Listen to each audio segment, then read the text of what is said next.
Je me présente, Joëlle Boisvert.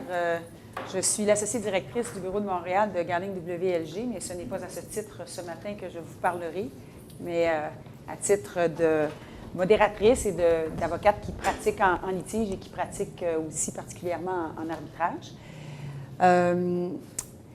While we're in Montreal, and we could have this conversation in French for the next hour and a half, we've got very significant and important guests who are joining us today so that we can talk about international arbitration and the international scope of arbitration, and we will make the presentation in English.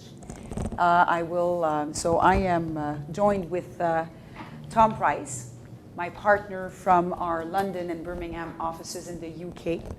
Tom is a very well-known and experienced practitioner in the arbitration field with over 20 years of experience in numerous arbitration centers around the world.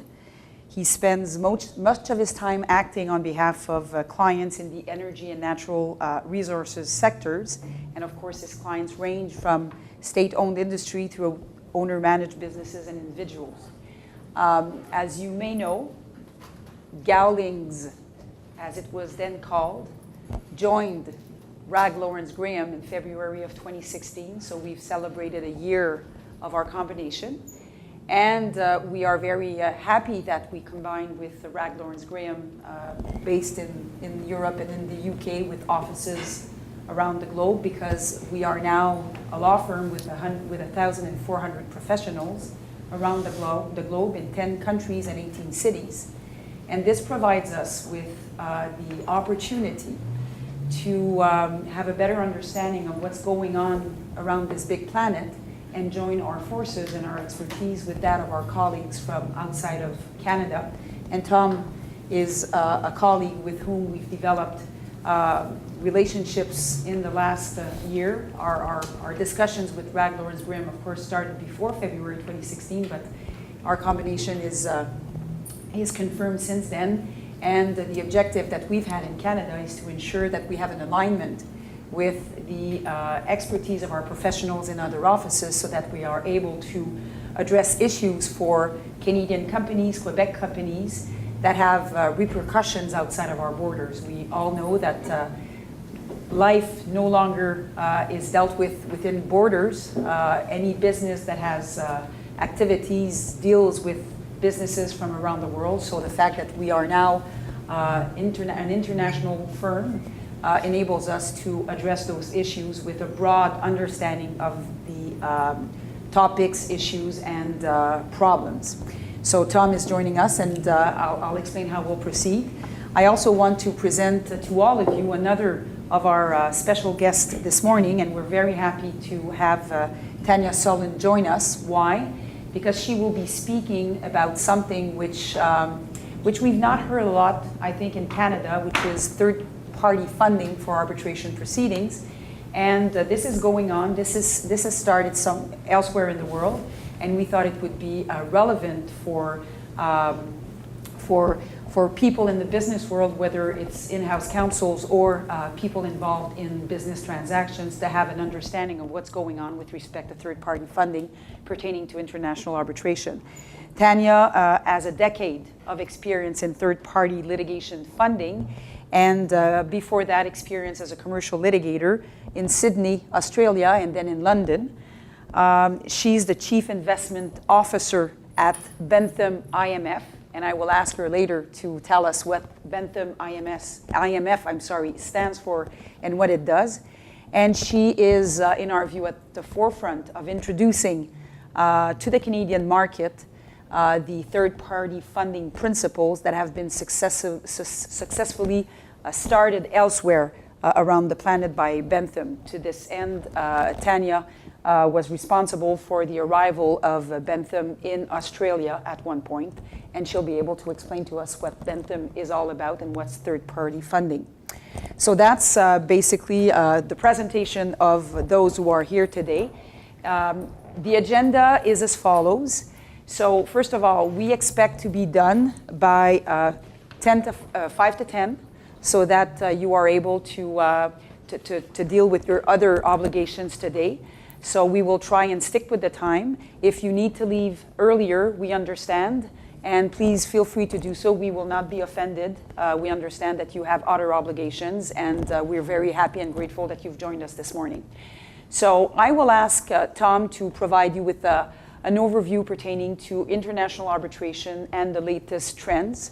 Tom's presentation will be around 25-30 minutes, and it will be followed by my small input with respect to the perspective from Quebec. I like to say that practicing in Quebec sometimes it's not very different than practicing around the world. In arbitration, it is true. There are some slightly tweaks and comments that I can make for Quebec purposes, but the objective is to talk about international arbitration and not for this talk to be about Quebec arbitration as provided for by our rules, but I'll raise some issues on that so that we can maybe link international arbitration with what's going on in Quebec on that front. Then we'll talk about the growth and impact of third-party funding. I will ask Tanya to talk about third-party funding, what it is, and then I will ask Tom the lawyer's perspective and what he sees in the market with respect to the third-party funding of arbitration. And finally, briefly, we'll touch on the impact and growth of investment treaties with respect to arbitration. That part should last approximately 5 minutes. Our suggestion would be that questions, there are two options, questions at the end or questions throughout the presentation. I think we should be agile with this. We have a small group around the table, and while this is a presentation which will be done by mostly Tom and Tanya, we welcome our views, we welcome your views and your questions if needed throughout the presentation so that this can be a more conversation type presentation if you'd like, but that's your choice. So that's what I suggest. What we wanted to do before we started the presentation and my questions to Tom about international arbitration trends and latest trends is maybe just briefly, we don't want to put you on the spot, but we'd like to have a sense of the audience's knowledge pertaining to international arbitration. So I'll start the conversation or the question like this. My understanding from the list of attendees and those who are present is that you are mostly in-house counsels within companies that have activities in Quebec. Am I correct? Do we have a business, no lawyer, everyone's an attorney and in-house counsel in the room? I'm a lawyer, but lead the commercial group in infrastructure at associés. Okay, so California lawyer. Okay, well, that's good. That's a lawyer. So just briefly, if by show of hand, who has been involved in the past in an internal arbitration dispute for his or her company? Okay, and was it governed by, for instance, the ICC rules or other rules? Quebec rules? ICC. AAA? Louise-Marie? Quebec. Okay. Okay, Instral. Okay, does that does that give you a sense? Yeah, that's good.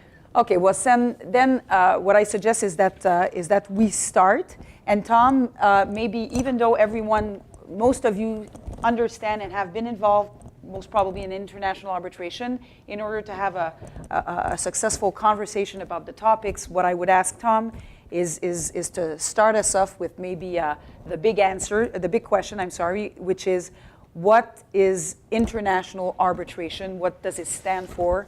And please, Tom, take us through your views on that. Okay, well, Joelle, thank you very much for the kind words of introduction, and thank you for inviting me to come and address you today in Montreal. I do apologise I can't deliver this in French, but I think it would be painful for everybody, if indeed it was possible at all. So we want to make this interactive, or at least interactive between Joelle and myself in relation to sort of having a bit of a dialogue rather than me just doing a presentation, but there are some slides which hopefully give it a little bit of structure. So, down to basics, what is international arbitration? Well, it is a method of private, binding, and enforceable dispute resolution chosen by the parties as an alternative to the national courts. And each of those components is really important. And in a sense, some of them give rise to some of the advantages of arbitration. The fact that it is private, that is one of the key points in relation to arbitration as opposed to the national courts.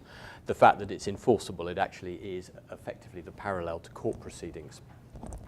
I think the most important thing, though, about arbitration is that it's the autonomy of the parties that is really crucial. And this is really why arbitration, I think, is growing in popularity, because the parties often want, when they know that there are going to be disputes that might arise in relation to their projects, but rather than being subject to the vagaries of a national court, which they may be unfamiliar with, they can at least agree at the outset that they will have a process which they're going to be able to have some buy-in to, that they'll have some input into the process and into the choice of the arbitrators.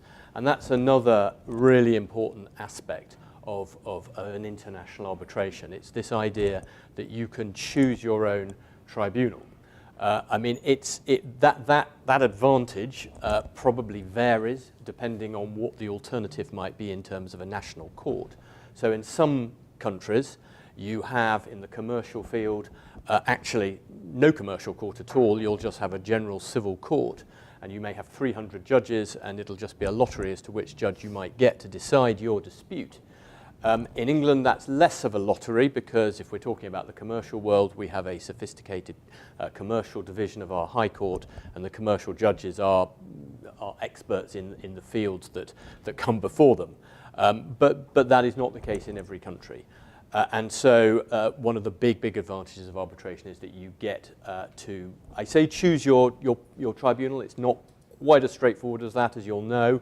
There's a lot of detail around how you actually get your tribunal, but you can go some way in your arbitration clause to setting up a mechanism where perhaps if there's a panel of 3, that each of you nominate an arbitrator of your choice, and then the 2 wingmen or women arbitrators then nominate or choose the chairperson.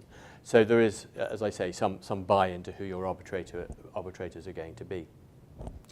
And the final bullet point, that arbitration is conducted all over the world against very different legal and cultural backgrounds.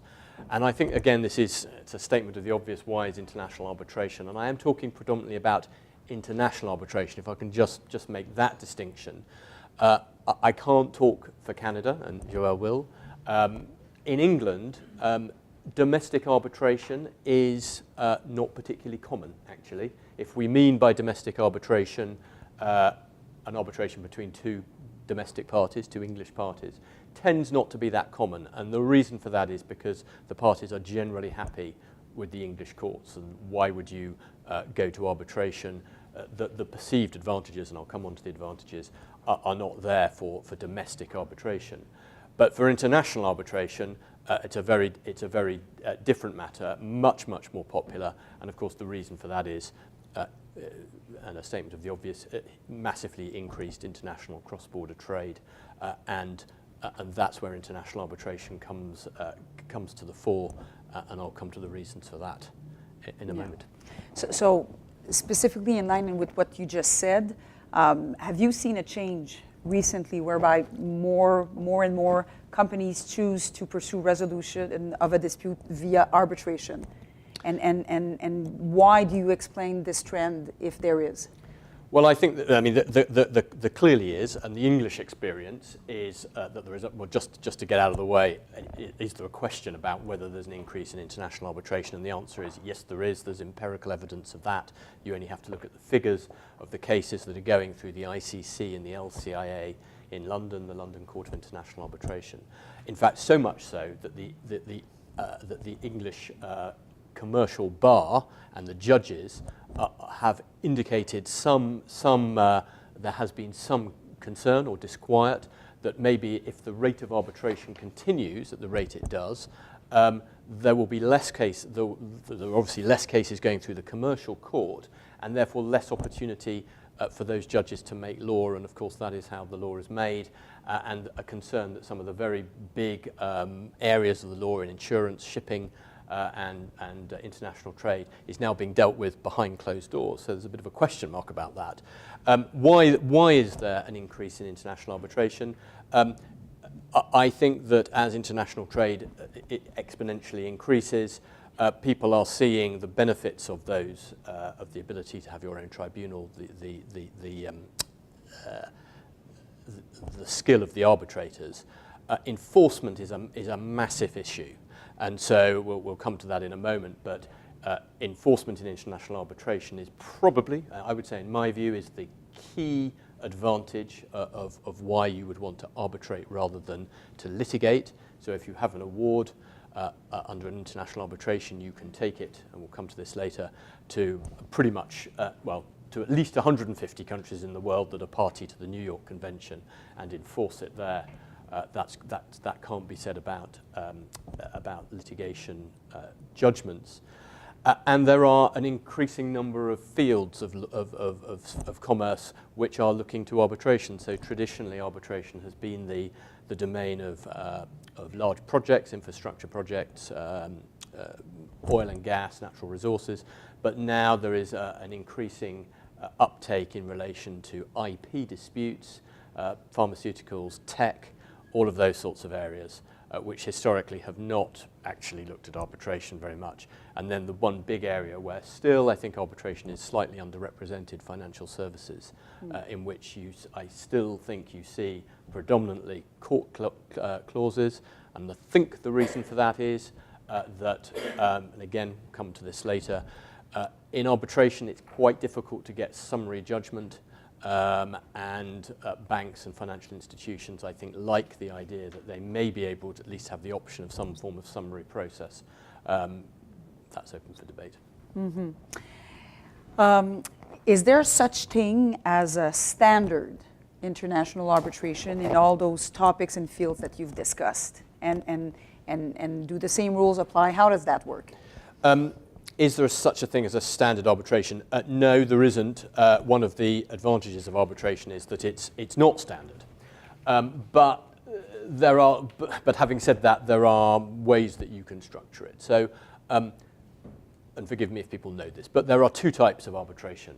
There is an institutional arbitration, and there is an ad hoc arbitration.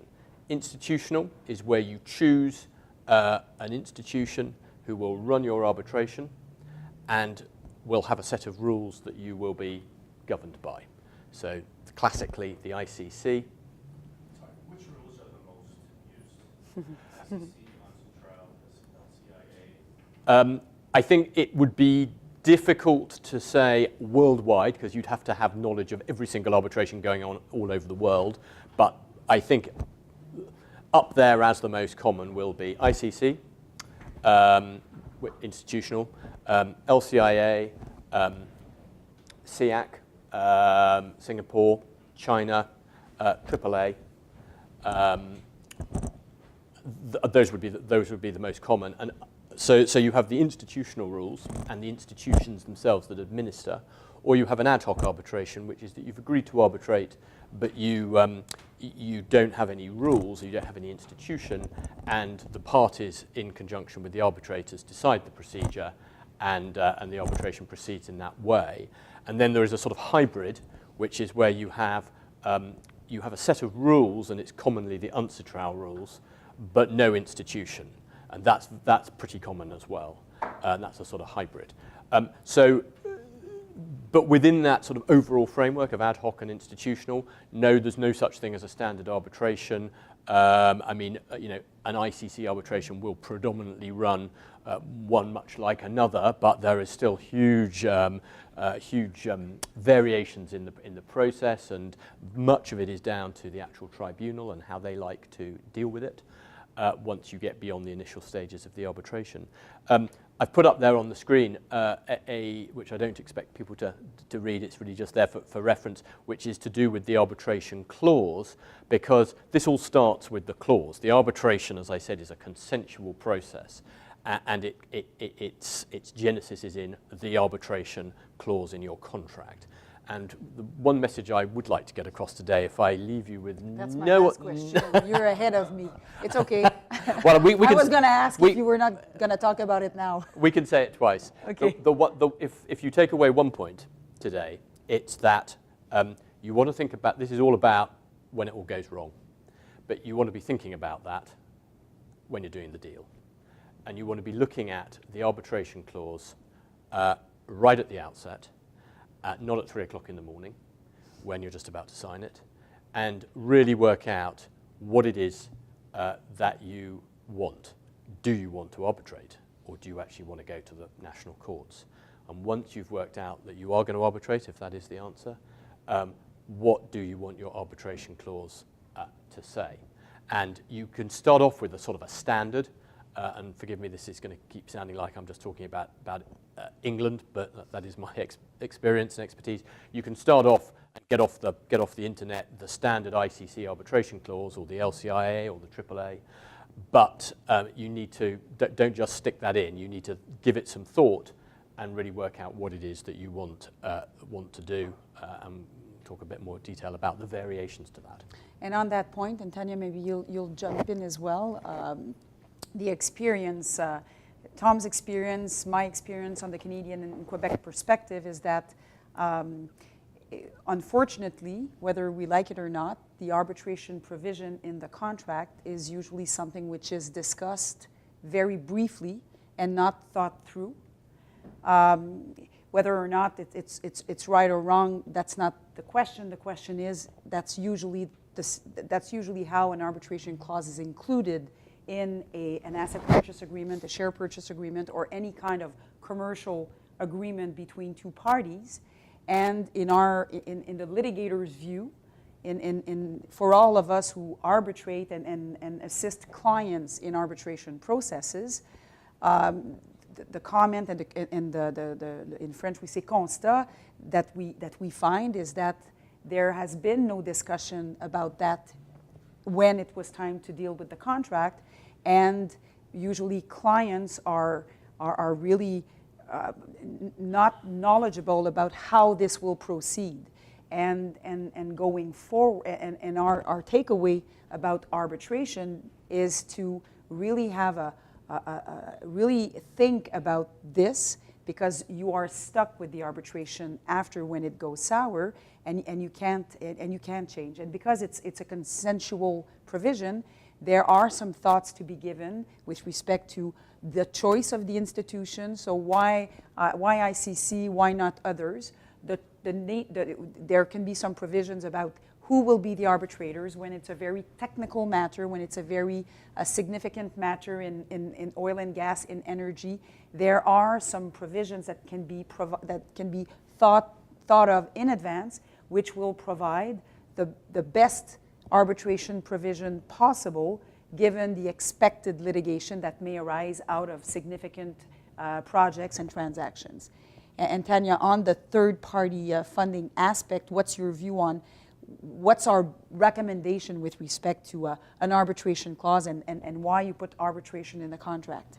Yeah, I think thinking carefully about the arbitration clause is a key factor. And when a case comes to us, obviously things have gone wrong, and we're trying to assess whether we can get involved and assist clients and their lawyers with the funding of the case. And one of the key things that we look at is how is this dispute to be arbitrated, but moreover, a key consideration is what it's going to take by terms of legal budget and arbitration budget to get this case completed, and relative to the claim size. So if, for example, you have a relatively small dispute by a claim number, but you've got a 3-person panel, which is going to be a very expensive arbitration, the metrics from a funding perspective might not stack up. So that's just something from a funder's perspective that we look at early on. And so I think the size of the contract, the size of the potential dispute relative to the mechanism that the parties choose is really important.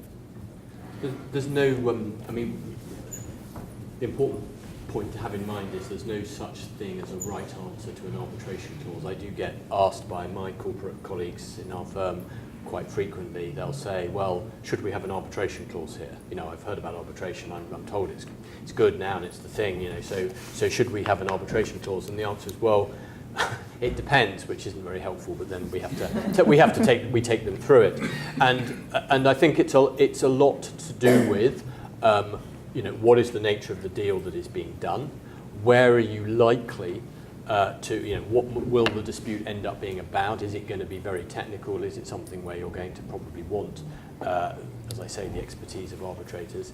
Where are you going to want to enforce? And therefore court proceedings might not be the right thing. So those are all the points about whether you would have the arbitration process at all. And then once you've got to that point and said yes, that is the thing we should be doing, and then a couple of questions around, well, should it be institutional or should it be ad hoc? Answer to that is probably should be institutional, because it will be more efficient, but it may be a little bit more expensive. It will be more expensive, but in the long run, query even that, because an ad hoc arbitration can get bogged down in disputes. And should it be a 3-panel tribunal or one? That's often a very big question, and that comes a bit down to, well, what's going to be the likely size of the dispute, because you don't want to have a 3-panel tribunal for a dispute for $150,000. A panel with 3, though, will take a long time to constitute and will take a bit of their diaries are going to be more difficult, but if you have a 1-panel tribunal, 1-member tribunal, you get the so-called risk of a quote rogue decision. So a decision that you just don't agree with it. And I'll just finish my sentence, and the trouble with that is that because arbitration usually precludes a right of appeal, you're then stuck with that decision.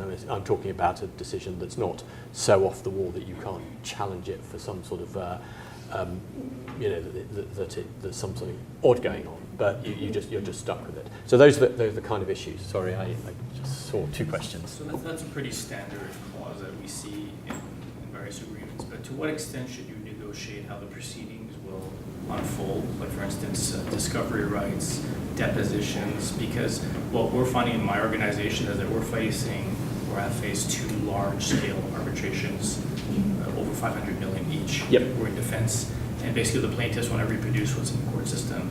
So I don't really see the benefits from a cost standpoint, because it's probably even more expensive than going to the courts in those instances where e-discovery service providers are very expensive, lots of custodians, witnesses, all those are factored in, and also then you have the experts as well that factor in as well to the equation, and basically you're reproducing a court case, court action.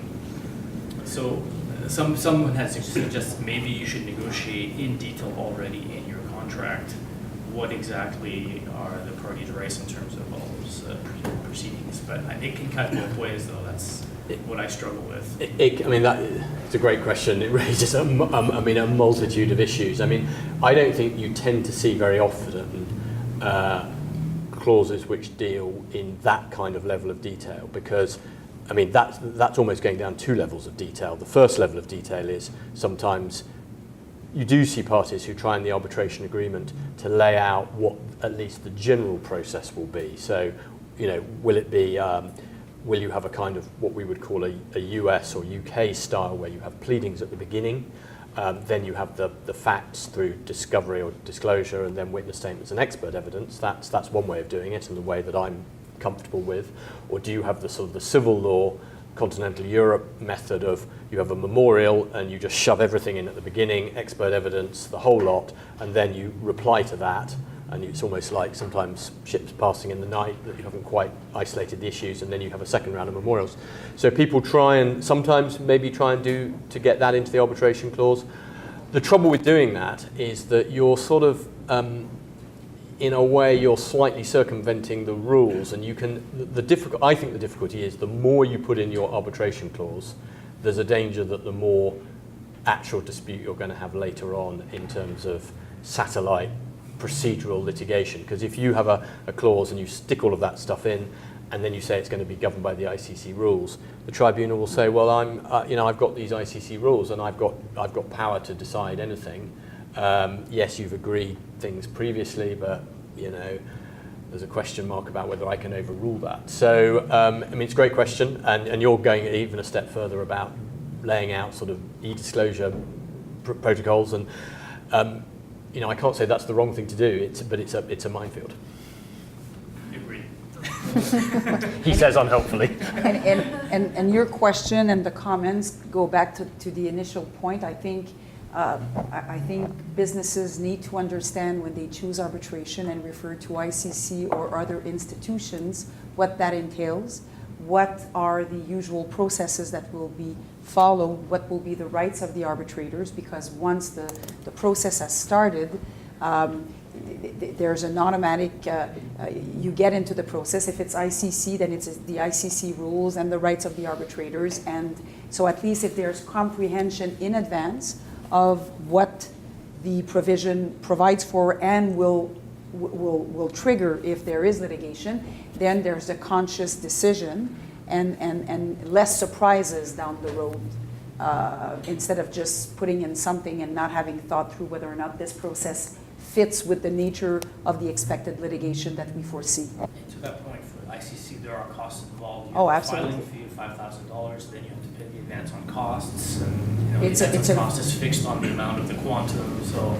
I think people underestimate that when they pull the trigger. And also, and we're straying into other questions, but it's relevant to your question. I mean, this whole idea of a lot of the process that you end up getting in an arbitration is down to just the nature of the tribunal and what the tribunal think about how it should be done. But it's also to do with the seat of the arbitration, and you know, if it's seated in a particular jurisdiction, which, for example, doesn't put much store by disclosure or witness statements. I have one at the moment where we're dealing with a jurisdiction where, you know, there's very little disclosure, and you know, that's alien to our culture, my culture. So those sort of things those are all things you've got to factor in. My question has more to do with a sort of escalating arbitration clause. Do you ever see, and it goes a little to your point because there can be extensive costs involved, do you ever see a clause where there are thresholds? For example, a litigation under X amount would be one arbitrator in a sort of ad hoc arbitration. If it's between X and Y, then you would have maybe 3 arbitrators or institutional rules, or even under a certain amount you would just go to the regular courts. Do you see that kind of? I thought you were going to ask a slightly different question, but I will answer the question you asked. You'll be pleased to know. You don't see that very often, and I think the reason for it is because it's always quite difficult to draft in a watertight way. Well, you can draft it, but I'm not sure you can make it work, because people will claim what they want to claim to sort of get round that. But there is not. I think there is nothing to stop you trying that. But maybe a different approach is that certainly the ICC have brought out, as of this year, their new expedited rules for arbitrations under, I think it's $2 million. They worked out that actually, although everybody thinks that the ICC has massive cases, the majority of their cases are actually under $2 million. And so you need, I think, to opt into those rules, I think I'm right in saying. But that's a method, because if it's under 2 million, then you'll be on an expedited process. There's limited disclosure. They have to they have to get to a final hearing, I think, within 6 months. And I think other arbitration institutions will follow suit in relation to that. So I think that's where you're going to see those kind of things. As I say, this idea, one member tribunal if it's below a certain threshold, as a matter of a matter of theory, that could work, but it's just a question of whether people will abuse it by inflating their claims or whatever. The question I thought you were going to ask, which I will still answer, is do people have tiered clauses, which is that they say before you can arbitrate you must negotiate, and that's a big topic, which is important because it cuts both ways. Yes, you should. A lot of parties think that's a good idea to do that, but it depends where you're sitting, or which side of the fence you're sitting on, because you might actually want to get on with bringing an arbitration claim. The other side are just prevaricating. They're not really properly negotiating. And there can be some limitation issues as well, although frankly you can overcome that by, I think, just starting an arbitration to preserve limitation. But there is a nasty sting, which is that if those tiered clauses are drafted so that they are really binding, in other words, you must negotiate before you can arbitrate, then actually that, and you've jumped the gun, then actually that can give rise to a jurisdictional challenge that the tribunal just didn't have. They just didn't have jurisdiction because there was a contractual exclusion to their jurisdiction.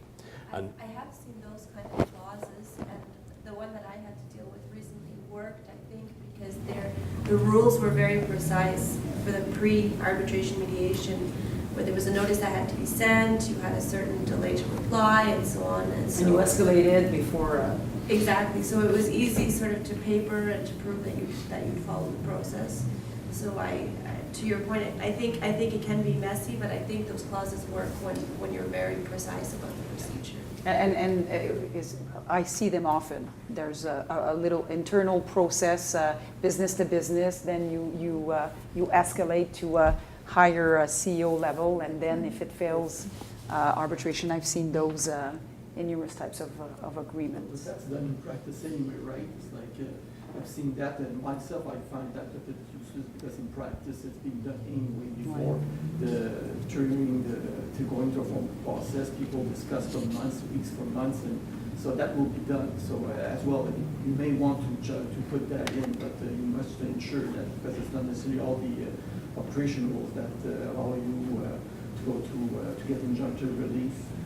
So that should not prevent you, because even though the ICT, the arbitration rules may give a power to arbitrators to issue a extraordinary remedy, you need to nominate the arbitrator to do that. So I think for me, I try to avoid that. I'd like to just follow up on the question on number of arbitrators. Apart from the cost issue, you were mentioning the risk of a road decision, not the track decision, but how true is that? Is it an urban legend that indeed we should shy away from one arbitrators and go for three, but everything being equal, the complexity of the case and all that, one arbitrator will be the case, but just for the fact that we want to avoid not the track decision, we go with three. Is that true? Because we're nominating the arbitrator at the end, so we're minimizing the risk of having a person out there that would issue such type of decision. I take your point that it might be something of an urban myth. I mean, in terms of, and I think probably difficult to disprove. I mean, I think if you've got, well, you say you've not. You mean if you've got a single arbitrator, that's the situation where you're not really choosing your arbitrator at all, because the mechanism is going to be that. I mean, yes, I guess the parties can put forward, it depends what your dispute clause says, but the parties could put forward choices, and then if there was agreement between the parties, you'd have somebody who was agreed on.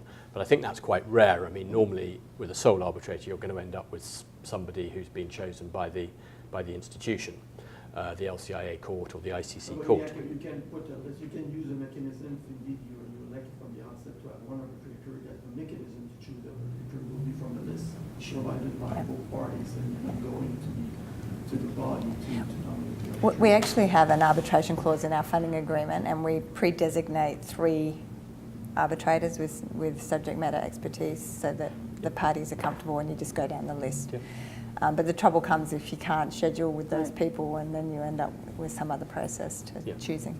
So I take your point then. It's 10 after 9.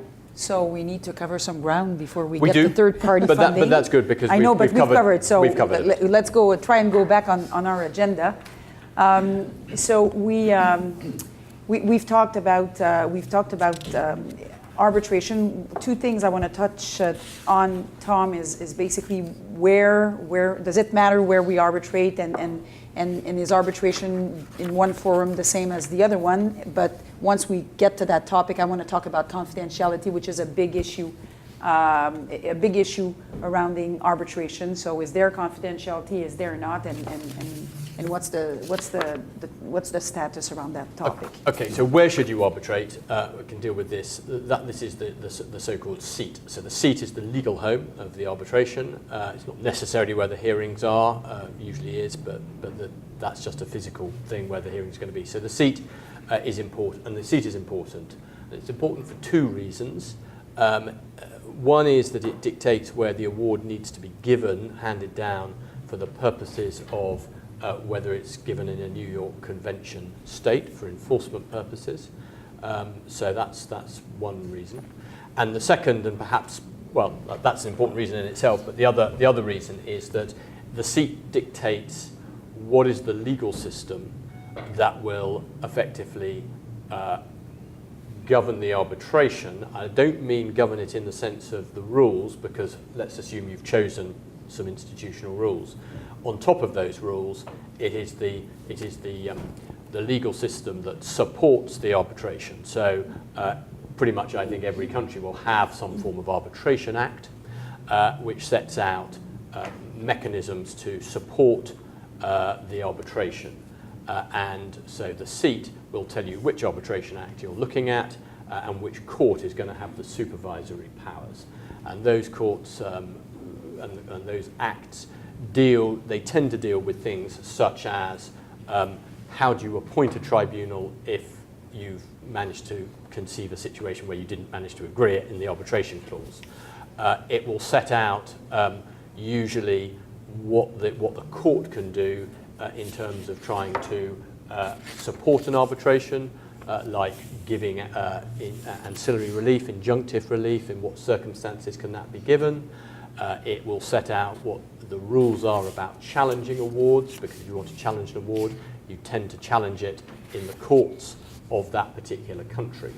So what you need to do if you are going through the exercise, I guess thoroughly, at the outset of deciding on arbitration, and you need to say, and it's one of the things that you really do need to say in the arbitration agreement, the clause, what is the seat? You need to give some thought to what that seat is. And my view is that you want to look at I mean, sometimes it's obvious. It's going to be, the parties may not be that far apart, but maybe they are. And you want to be looking at a seat where you're looking at a country that is generally arbitration friendly. In other words, a system that lets the parties get on with the arbitration without the court unduly interfering, if I can put it that way. I'm not going to give any examples of countries where they are perhaps less arbitration friendly, but there are some. And there are some countries that are very arbitration friendly, and the UK is one which is very arbitration friendly. So it means that it will give support to an arbitration to parties who have agreed to arbitrate in the sense of it will give injunctive relief if the tribunal hasn't been appointed. There's a mechanism for appointing arbitrators if they haven't decided. But it's also arbitration friendly in that it basically is very difficult to challenge arbitration awards. The threshold is relatively high, and that's because they don't want to, the view is if the parties have agreed to arbitrate, then the courts really shouldn't be getting involved unless there's a very, very good reason for it. So it's quite difficult to appeal an award to the English courts, and the law reports in England, and I don't know about Canada, but I suspect it may be the same, are littered with decisions saying we're not going to grant permission to appeal. The test is not made out. It's too high a hurdle. And so that is why the seat is important. There are other more practical, I suspect, although all of those points are practical, but there are other reasons why the seat is important, which is that the seat has some impact on how the arbitration will be run in terms of disclosure, witness statements, expert evidence, although that's a little more opaque because so much of that is down to the rules that you've chosen, and actually, frankly, the way that the tribunal thinks about things. But to give an example, if you are arbitrating in England, you will tend to, I think, find that you'll have reasonably favourable sort of reception to having reasonable amounts of disclosure. It's not as if the tribunal's going to say, no, I'm not giving you any disclosure, and will understand that there should be witness statements. But if you were in other countries where there was limited disclosure and perhaps no history of witness statements, you might find that slightly harder. But that is a slightly more, that's slightly more opaque, because as I said, much of that is down to what the tribunal actually wants to do. Let's touch now on confidentiality, Tom, if Sure. you want, so we can... Confidentiality, deal with this, it is a very important topic, but I'll try to move a bit more swiftly. Confidentiality is sort of one of those areas where that's one of the big reasons, one of the big three reasons why you arbitrate. So expertise of the panel, enforcement, confidentiality. But is arbitration actually confidential? There's a big question. The first question is, well, actually, what law are you going to work out, or what law are you going to use to work it out? Because in a genuinely international arbitration context, that might not be necessarily straightforward. Is it the law of the arbitration agreement, or is it the law of the seat, which might be the same thing? English law says that arbitrations are private. So in other words, only the parties can go to an arbitration hearing. Can't have somebody wandering in off the street or a journalist. There is an implied duty of confidentiality. That is that the hearings, as I say, will be confidential. You won't be able to use the information in those hearings, except to the extent the information was in the public domain already. Documents generated in the arbitration will be confidential, again, unless they were already in the public domain. And the same with disclosure of documents and of awards. Interestingly, the English Arbitration Act is silent on the question of confidentiality. And the reason for that is because the legislature, when it was enacting the Arbitration Act in 1996, realised that actually this was such a complex topic and that there were so many exceptions that it actually didn't want to legislate that it should be confidential. But there is generally an implied duty of confidentiality. But don't get hung up on it just being England, because English law might not be the relevant law. It might be, you might be under a different seat, different governing law of the arbitration agreement. And also the institutional rules that you may have chosen often say something about confidentiality. And they vary depending on which rules you're using. And they vary as to who they bind and over what matters. So just very briefly, the ICC rules say that only persons involved in proceedings may attend hearings. But that's the only thing that the ICC rules say about confidentiality. There is a provision that they say that the tribunal may make an order in relation to confidentiality, but it requires an order. So one does have to be a bit careful with confidentiality. It may not be quite as confidential as you thought. The LCIA goes a little bit further. It says that confidentiality applies to all the parties in the tribunals. Awards and documents are confidential. And the IDRC, confidentiality applies to the tribunal, limited confidentiality of the award. So I won't say it's a minefield, but it's an area where you need to look quite carefully at the whole issue of confidentiality. And there are some common issues that come up from confidentiality. What about if you need an award to assert or defend a claim? What about disclosing awards to third-party funders? Tanya may say a bit about that. And then witness evidence which is inconsistent with evidence given in previous arbitrations. As I say, in most cases, the public interest in justice outweighs confidentiality. Judgments from the courts in relation to anything to do with arbitration, that's a whole area as well. And there is a growing, I would say, a growing trend in this kind of satellite litigation that goes on in the courts in aid of an arbitration, whether it be an appeal or whether it be for a freezing injunction before an arbitration has started. There's an awful lot of that, and those rulings, the hearings are in private, certainly as far as English law is concerned, but then there's a question about actually the judgment itself, whether the parties should be anonymised. So confidentiality is a complex topic, and I think the message is, don't just assume that everything in arbitration is confidential. Yes, and on that point, I'll maybe just briefly touch about one aspect with respect to Quebec law, our code. So if the seat is Quebec, if the law governing the agreement is Quebec, our code civil procedure confirms as of 2016 that private means of dispute resolutions are confidential. It also provides that the arbitrators need to keep everything that's going confidential. But nevertheless, even though, for instance, Quebec is the seat or another jurisdiction is the seat, to Tom's point, there's this expectation that arbitration will be confidential, but as he mentioned, the ICC rules are silent and except that they provide the arbitrators the right to issue confidentiality orders when asked for by the parties. So the takeaway from all of this is that this perception that it's absolutely confidential is not accurate, depending on the rules of the institutions that apply. Thus, again, thought process with respect to the arbitration provision. Do we want to address the issue of confidentiality, and should it not be something to be decided in the arbitration provision, so in the arbitration clause within the agreement, so that this issue is dealt with in advance? Of course, there are pros and cons. Why? Because if it's full confidentiality, what about having the award recognized? What about any kind of publicity around the award for execution purposes?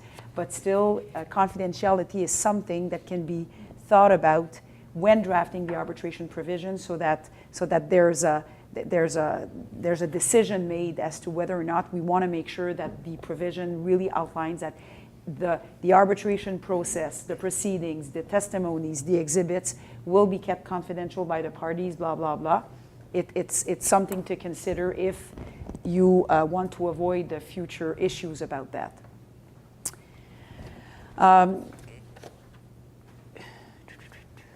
So generally, Tom, because we want to go to third-party funding, what about the procedure in arbitration versus what's going on before the courts? Are there differences, significant differences? What would be your general comments on this before we talk about the enforcement of the awards?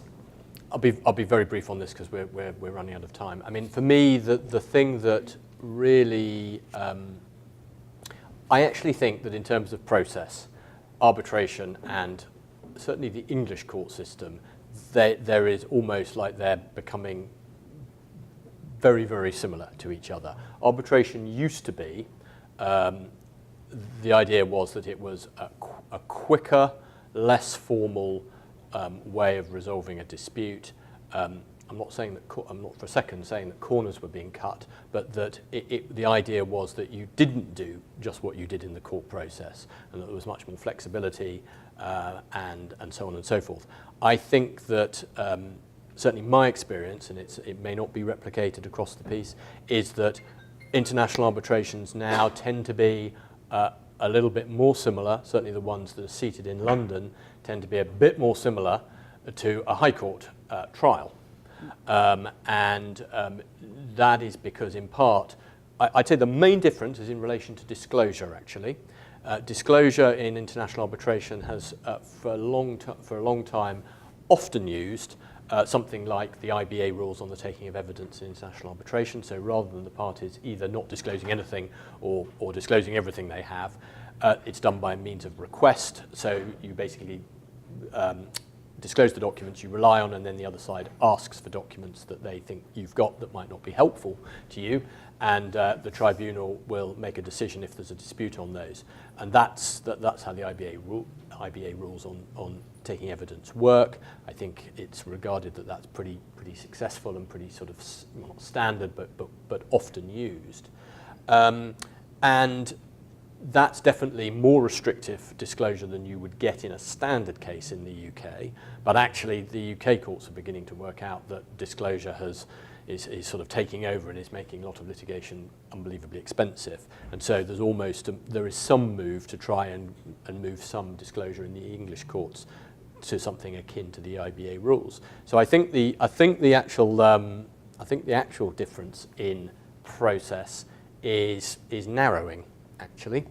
I mean, having said that, there are still, particularly if you're, it also depends what you're comparing it with, because, you know, I'm talking about an arbitration seated in London, but and I'm doing one at the moment which is seated in Paris, you know, that will be very different. I'm sure when we actually get to the final hearing from an English trial, it will probably be more akin to a French trial, I suspect, and there will be more limited time for cross-examination of witnesses. And expert evidence. We will have that, but it will probably be more limited. So that's my answer. Okay. What about after the award is rendered? What are the comments with respect to having the awards recognized? I'll deal with this together in two parts. So I'm just looking to get the challenging the award. We've talked a little bit about appeals. Appeals, and this is why it's relevant to go back to what is the seat of the arbitration, what is the relevant supervising court and arbitration act, because that will probably say something about appeals. Under English law, you are allowed to appeal. There is the ability to appeal an award to the court, but that is excluded by many of the institutional rules. So the ICC rules, they preclude the right of appeal. So one of the advantages of an arbitration is that that's it, done and dusted, in terms of an appeal. There are other rights of recourse that you might have, but they are generally very limited, and they are usually prescribed by the relevant act that you're acting under in the particular country. So maybe a challenge that there's been some sort of serious irregularity, procedural irregularity, it's got to be very serious. There is an increasing trend, I think it's fair to say, in challenging arbitrators themselves for actually lack of independence or generally lack of independence. So that's Conflict of interest. and conflicts of interest. So that's a big area as well. And I would say, again, that that's one of the trends in arbitration is this whole area of those types of challenges. The flip side of all of that is you've got your award and you want to enforce it. And I touched on this, and the key is the New York Convention, 1958. More than 150 countries are signatories to this. There are limited grounds of challenge. So you take your award, and you can take it to one of those 150 countries and ask the court there to enforce it against assets in that particular jurisdiction. And that, I think, has been one of the great driving forces of international arbitration and recognised as being a very important convention. I wouldn't propose to say any more on that at this stage, bearing in mind our time. Yes. Thank you. I suggest so international arbitration perspective from Quebec, just briefly, because I've touched on can we just change it? When the contract is governed by Quebec law, and if the seat of the arbitration, whether or not it's governed by ICC rules or other rules, if the seat is Quebec, then the Quebec rules will generally apply. We have provisions that explain how we can deal with issues relating to the nomination of arbitrators and the annulment of the award under really specific circumstances, but really 4 points that I wanted to touch on briefly. The fact that Quebec law has confirmed that it values private dispute resolution. Our Code of Civil Procedure obliges parties before they go to court they need to have tried to settle their case.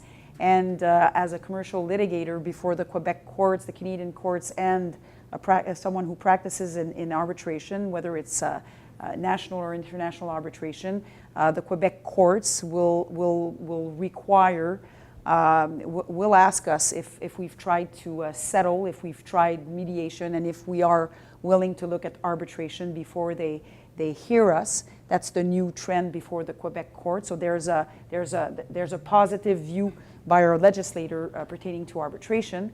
Of course, the parties to a contract, as I said, have the right to determine how they will deal with a dispute, and they can choose to arbitrate. I've made my comments with respect to the need to have a really significant review of the arbitration clause in advance to make sure that the parties involved in the agreement do understand the consequences of choosing, for instance, the ICC rules, which are rather stringent, and this is a very expensive process, to your point. Not a lot of people enter into a contract referring to ICC and have read the fees which are required just to file. So that's something which is important. I've raised the confidentiality issues. The Code of Civil Procedure in Quebec provides that arbitration, mediation, that it's confidential, but that's a recent provision, and there's a question to be asked whether or not this provision will apply to contracts which have been signed prior to the enforcement of this provision, whether or not confidentiality is provided for in the arbitration provision. Thus my comment that this is also something which needs to be discussed. And finally, to Tom's point, and I'm not going to get into that, but there's a confirmation by our Quebec legislator that it confirms the special provisions which are applicable to international commercial arbitration, so the New York Convention and all of that. So we are a friendly jurisdiction to arbitration, to Tom's point about the UK court. So that's it for Quebec. Again, as I said, this was an international arbitration topic. What I really want to do now, because this is something interesting, I hope that I hope you'll find interesting, it's all this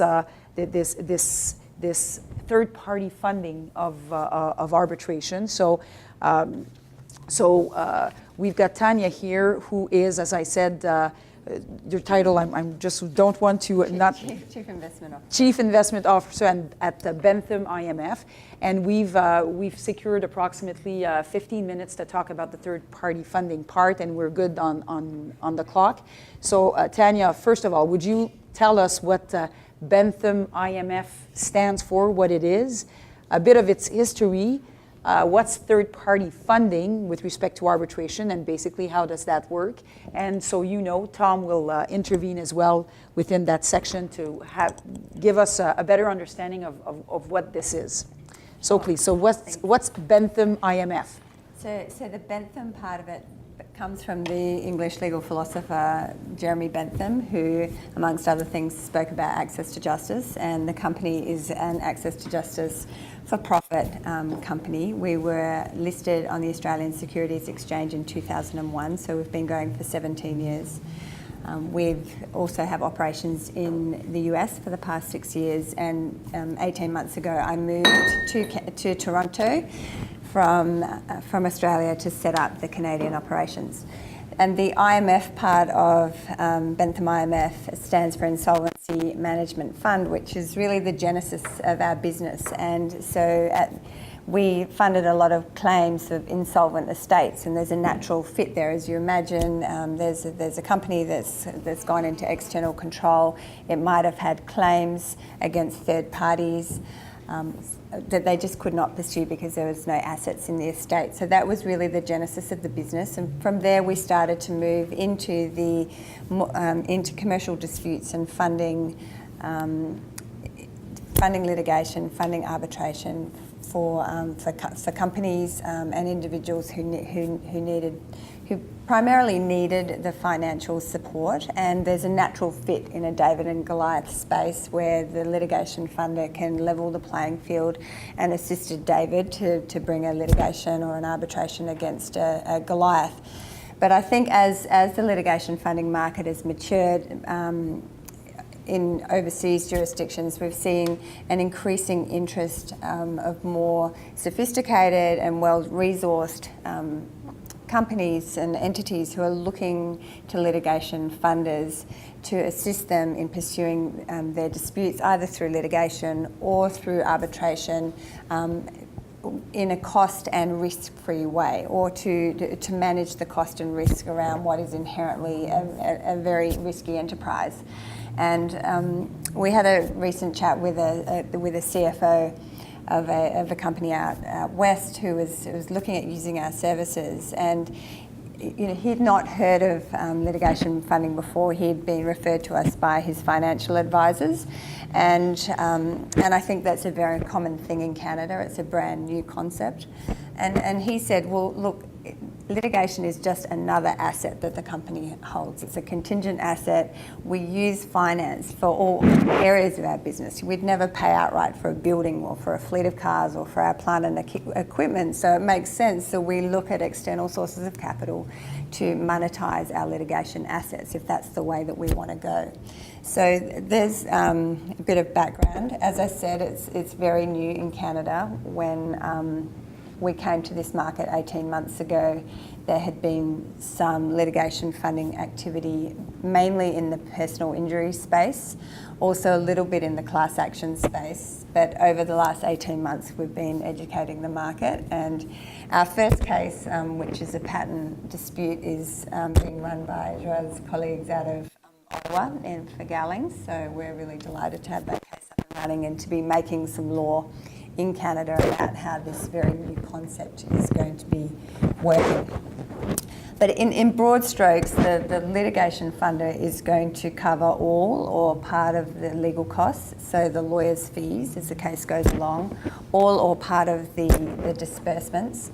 And in cost-shifting jurisdictions, and I appreciate Quebec largely is not one of those cost-shifting jurisdictions like the UK and like Australia, the litigation funder will typically cover any adverse costs if the litigation is unsuccessful. So it shifts all of the downside risk of the litigation off the company and onto the funder. And I think the other key aspect of litigation funding is that the funding that's provided is on a non-recourse basis. So if the case is unsuccessful, then the loss sits with the litigation funder and not with the company. So generally, how much of a cut do you take? So in terms of return, we structure the arrangements in all sorts of ways, but typically we look at either a multiple of what we invest, and historically as a company we try to aim for, and we're a publicly traded company, so we have quite strict protocols around what we invest in and the returns that our investors expect. But we look at a 3 times return on our investment, which includes the money that we've spent. So if we put $1 million in a case, at the end of the case, assuming $20 million award, we want to take out $3 million at the minimum. But there's a risk assessment to be done. We look at how long our money is likely to be tied up, the risk profile of the case, whether the client or whether the lawyer want to share the risk and reward with us. That can alter the dynamic. And many agreements are based on a percentage of the outcome, which tends to align everybody's interest to get the best possible monetary outcome of the case. And depending on the size of the case, we often put in monetary caps, because in a very large case, there can be potential for a windfall, which makes the incentives misaligned if the return of the lawyers who might be acting on a partial contingency basis and the funder is on a pure percentage. And do you, once you come into the picture, you get to pick the lawyers, the experts, who has the carriage of the case? Yeah, so it's a very good question. I think it's the question that's on the tip of everyone's tongues when we're discussing this this phenomenon, and we're very mindful of what I call the sanctity of the client and lawyer relationship. The third party is, as the funder, we're really a third party that's removed from that relationship. And so typically the cases come to us when the lawyers have already been instructed, and we wouldn't interfere with that retainer between the client and the lawyer. We would rather not do a case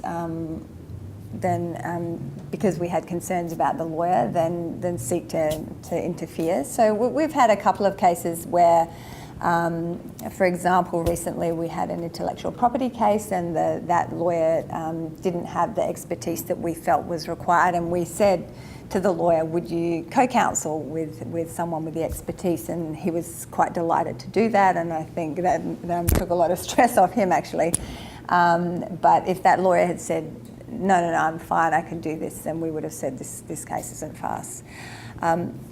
I think the kind of pointiest end of the control issue comes around settlement, and depending on what jurisdiction you're in,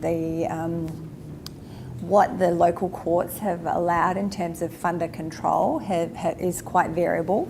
In Australia, our courts have taken quite an expansive role and have said that funders can get quite involved.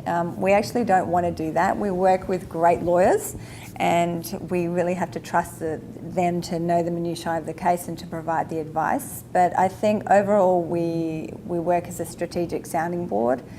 We've got a budget to manage. We like to know whether there's key fork in the road decisions that are going to be made, and to hear about what the parties' views are, what the lawyers' views are, and maybe we'll have some input to offer, but we're not imposing our views on anyone.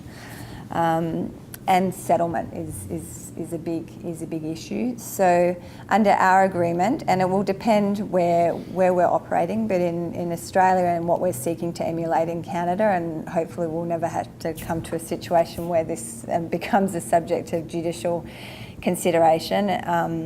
But if everything's going haywire at the end of the case, and you've got a funder who is paying all the costs, taking all the risk, and a client who suddenly sees the blue sky of this litigation and is saying, justice has an extra zero, and the lawyers are saying, really, we have a very reasonable settlement offer here that should be accepted. We have an arbitration clause in our agreement. It's a short fuse arbitration. So, number one, parties have to consult in good faith to try and see if the settlement we can form a common view on whether this settlement should be accepted or not. But if there's a dispute, short fuse arbitration with 3 pre-nominated arbitrators, very defined, which may or may not be wise according to what we've heard here today, but as to what will be considered by the arbitrator who makes a decision as to whether this settlement offer should be accepted or not. Sorry, but can the funder force the party to go the distance instead of settling? Let's say maybe well, I think usually it's the other way around. And I should hasten to add that we've never had to enforce our strict contractual rights around settlement in our 17-year history. So I think it speaks to the collaborative relationship we have with the lawyers and the clients. But if you had a rogue client who was not accepting the lawyer's advice, then we do have this clause. But we're all ex-litigators within the company. We understand the vagaries of litigation, and that a case that looks in a certain way at the start, part way in, can look different. And so we're quite attuned to that, and we really are very reliant on the lawyers who are closest to the litigation to be advising the client as to what the proper response should be to any offers. So really it's a kind of rogue client situation that we're trying to deal with, we haven't had in our history. High level, basically, how does it work? You said it, but you talked about David and Goliath. So basically, how does someone come to you, and what's the high level, the process? Yeah, so I think, it's really not just for the David and Goliath. I think that's the most natural fit, of course. So we will have very sophisticated clients who might come to us and say, we're thinking of pursuing this litigation. These are the lawyers that we are considering using, but we really need to think about how we're going to resource this litigation. But as I said, mainly it's the lawyers who are coming to us to explore. So the first thing we do is enter into an NDA so that everything that we're told is covered. We aim to put it under the rubric of privilege and to maintain the confidentiality, which I think is very important for everyone. We always want the client to be signing that NDA, because sometimes the lawyers want to explore things, which we're happy to do on a no-names basis, but I think once you're getting into the nitty-gritty, we really need to have the client involved in the process. So we enter into an NDA, and then we look at some high-level factors, which is really the merits of the case. Does this case on a high level make sense? Does it does it seem to make sense? Is it something that fits within our parameters? So we look at breach of contract, breach of duty, international treaty claims. So we do a merits analysis. We do an analysis of the commerciality of the case from a funding perspective, because you can have a very strong case that just might not be suitable for funding, because once you get involved with funder, it can become expensive. So we look at the likely budget as best as can be estimated at the time relative to the likely claim size, which again is the best estimate. And typically we're looking at a ratio of 1 to 10 of legal budget to likely claim size. And the reason that we do that is historically we've returned 62 to 63% of the claim recoveries to the client. And that is something that we think is really important as for a sustainable funding industry. And as a repeat player in this business, we want it not to be a funder and a lawyer fee fest, and for the clients to really extract a lot of value out of the claim. And there's a lot of US hedge funds and venture capital funds that are looking in this space, and we've seen some examples in the Canadian market of international arbitrations where those investors are taking 70% plus of the claims recoveries, which is, something that's it doesn't fit with the ethos of how we as a repeat player in this business want to do business. So that's an important metric that we look at. And then of course enforcement and recoverability is another key thing that we look at the outset. And then if all those things weigh up, we would enter into a term sheet with the lawyer and the client and us, so everybody knows the commercial terms on which we would proceed.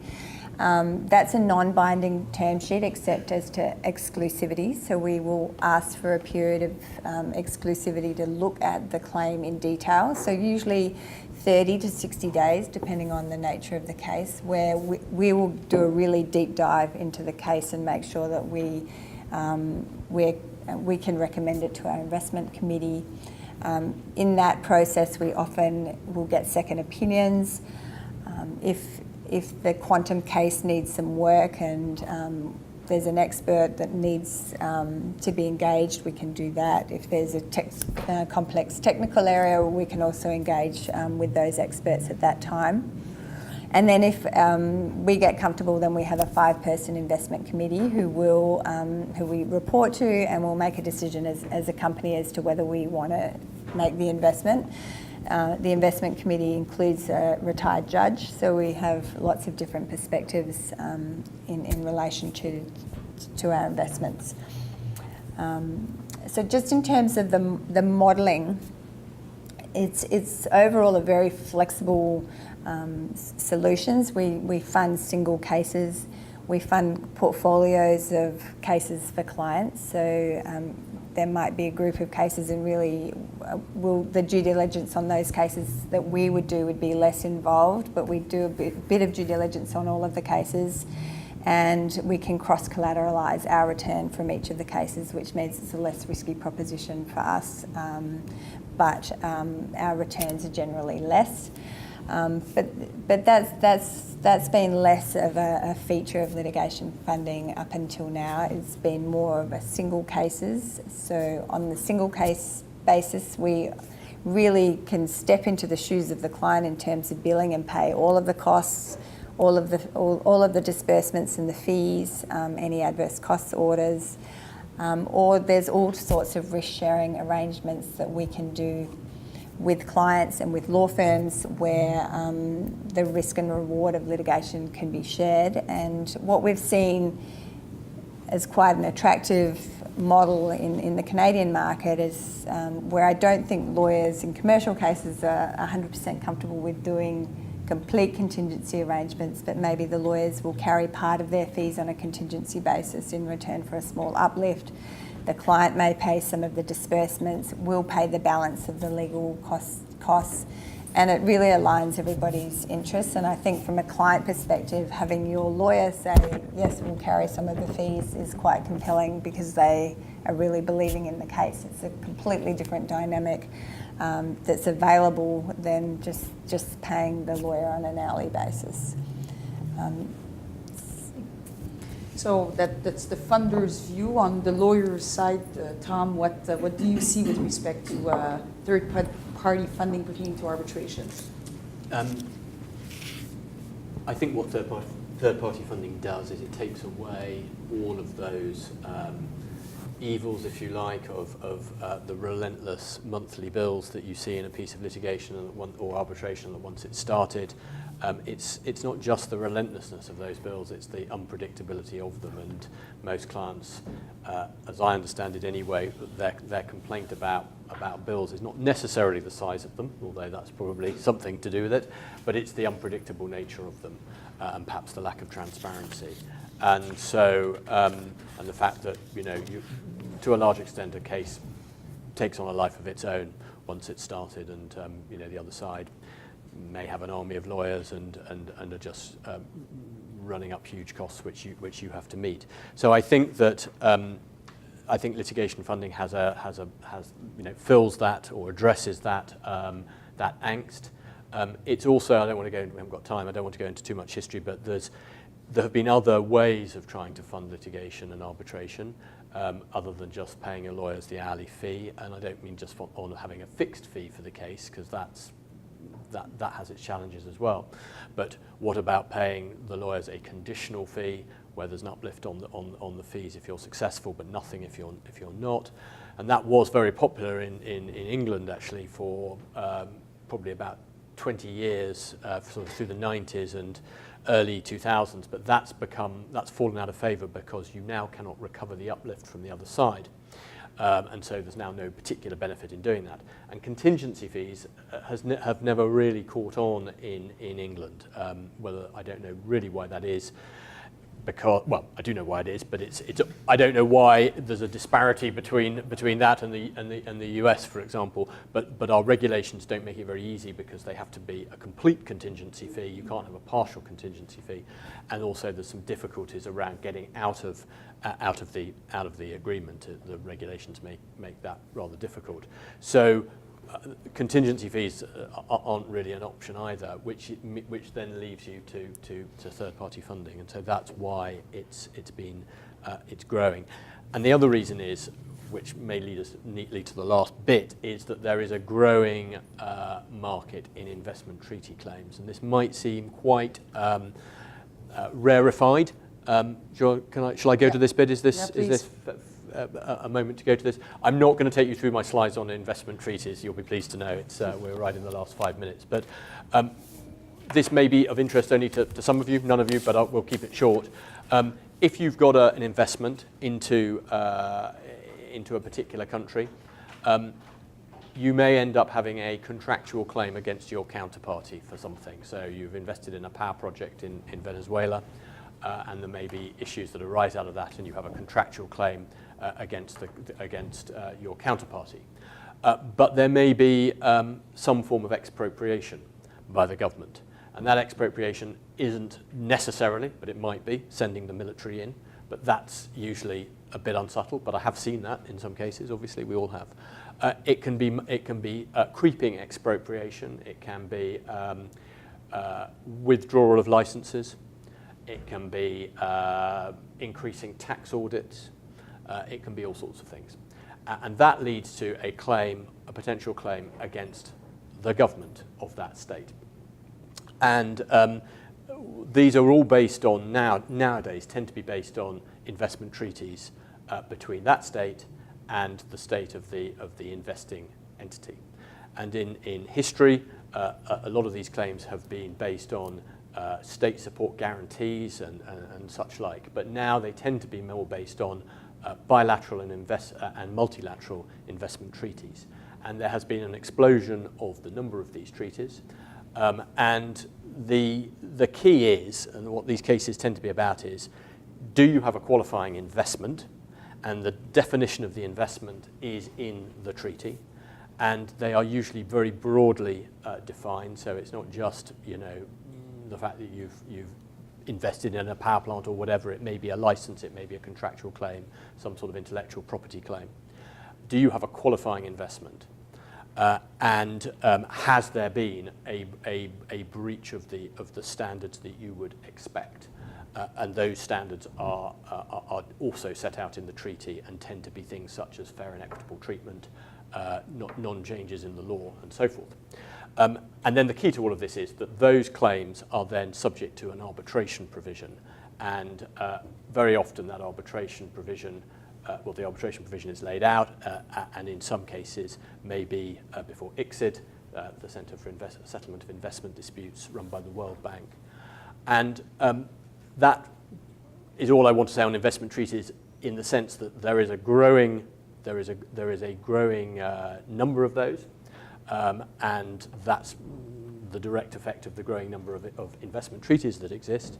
But the point is that those types of claims tend to be quite susceptible to third-party funding, because it's not that you just don't want to have the cash flow issues of paying your monthly bills. You simply may not have any money to bring the claim, because it may be that the investment was set up through a special purpose vehicle, and it may simply be that there's nothing there. The investment has been expropriated, and so. And Tanya may have the figures, and maybe will possibly be able to speak more to this in terms of numbers, but certainly investment treaty claims are I think, a popular area for investors to go to funders and say, is this something that you're prepared to fund? The numbers tend to be large, as you will understand, and that has a factor to it, and so that's I think where these two interact.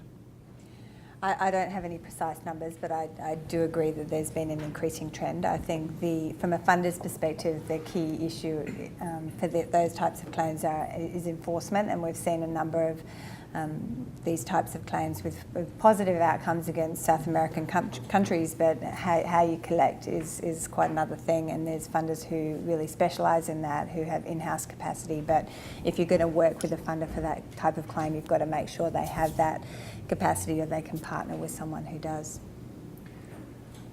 Yeah, my only final comment on that is that what is really important is, and this comes back to actually neatly perhaps, the thing about looking at your arbitration clause when you're dealing with your deal, when you're doing the deal, rather than looking at what you've got afterwards, is, and this is a big topic, the whole idea of, if you are making some form of investment, it doesn't necessarily need to be some massive power project, it can be something much smaller, but it doesn't matter what your project is. When you are making an investment, are you structuring it in a way that benefits the available investment treaties that might be out there? And that might mean incorporating a special purpose vehicle in a jurisdiction which has a treaty, whereas if you hadn't done that, there might not be any treaty available. So there is a piece of work there to be done around making sure that your deal, which will go no doubt through all of the tax and compliance angles, is it actually looking at the investment treaty landscape as well. Thank you, Tom. Thank you, Tanya. Thank you. We told you we would be done by 10. It's a couple of minutes before 10, but we still have time for questions if you have any. If you don't have questions now and they come up through the day or in the days forward, feel free to reach out to Tanya or Tom. You have their contact info in the information. On my personal behalf, thank you for being here. And on all our behalf and on behalf of Gowling WLG, thank you to all of you for taking the time this morning to join us. We hope that the presentation was interesting, useful, and that you're leaving with some takeaways. Thank you very much.